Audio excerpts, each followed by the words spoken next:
what feels like a mess and what feels like a scary world may actually be an opportunity for reinvention, growth, and a strategic advantage for you as a Canadian business. Many Canadian SMBs are worried about new tariffs. Here's what's happening, how it affects you, and we'll talk about what you can do to stay ahead. My name's Andrew Dale, and I'm the Chief Financial Services Officer here at Flow. For those of you who are wondering, a tariff is a tax on an imported good. President Trump has said that any goods coming into the United States from Canada or Mexico will have a 25% import tax placed on them. So what does that mean for an American company? An American company that's reliant on Canadian goods would have a much higher cost of production.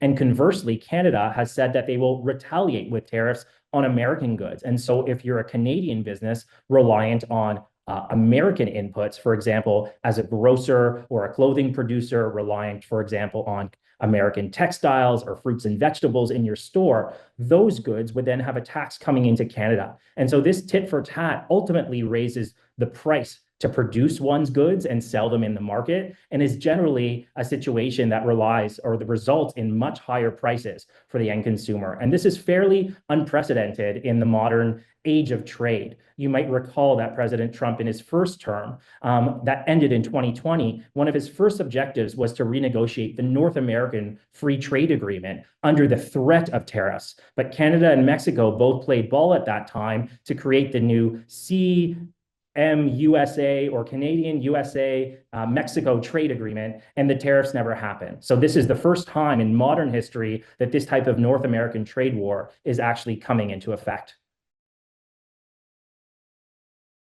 So in terms of what's included, the too long didn't read version is that virtually everything is included. The US will impose broad-based 25% import taxes on almost all Canadian and Mexican goods. The notable exception is Canadian energy, which will be taxed at 10% instead of the standard 25% that the Trump administration is implementing. And so in terms of specific sectors, you can think of everything from automotive to agriculture and forestry, metals and minerals, and any inputs or goods that are flowing across the border from Canada to the United States or from Mexico to the United States will be impacted and taxed. And Canada has decided to retaliate with tariffs of its own on American goods. And so this has created an environment of real uncertainty in the Canadian economy. Canadian producers are now thinking about how to adjust their supply chains so that they aren't reliant on US goods. And the overall uncertainty has impacted confidence in the economy in just a couple of short days about whether there will be room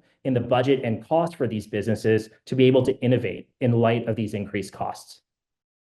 Of note, tariffs are really geared to goods or inputs that are crossing the border one way or the other. So if you're a Canadian SMB, for example, that's buying software from an American company, or an American company that's buying software from a Canadian company, that software would generally not be taxed because it's delivered digitally. But it's goods or inputs that are delivered across the border in the form of trucks or trains or airplanes that are crossing the border in that manner. Those are the goods that will be subject to tariffs under this emerging trade war. As a Canadian SMB, how exactly should you adapt? Well, of course, your adaptation will depend on your specific circumstances. But here are a couple of tips that you could consider. They're a mix of short-term cost management and long-term shifts that you could consider as a business.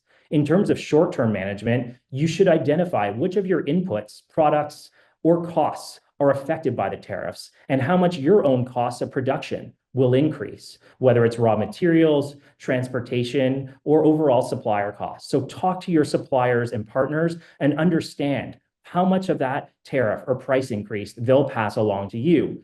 And then it's for you to consider, will you adjust your own pricing? Generally, unfortunately, businesses need to adjust their own pricing to accommodate the significant increase in the cost of production that's brought by tariffs. But simultaneously, you can think about efficiencies in your business, whether you can renegotiate any supplier contracts, streamline your operations, or adopt automation to ultimately limit the price increase that you pass along to your customers.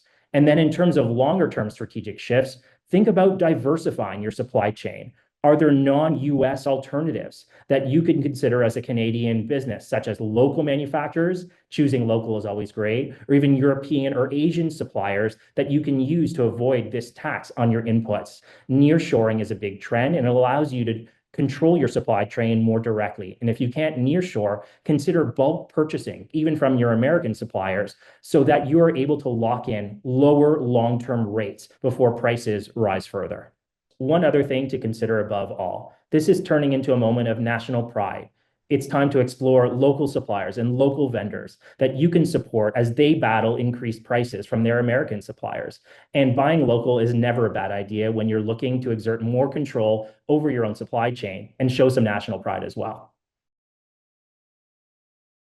At Float, we're privileged to serve thousands of Canadian SMBs, and we're here to support you during this time. We're here to share your stories, to help you become more efficient with our Made in Canada finance tooling, and to provide you with the payments and financial services you need to operate efficiently and affordably as a Canadian business.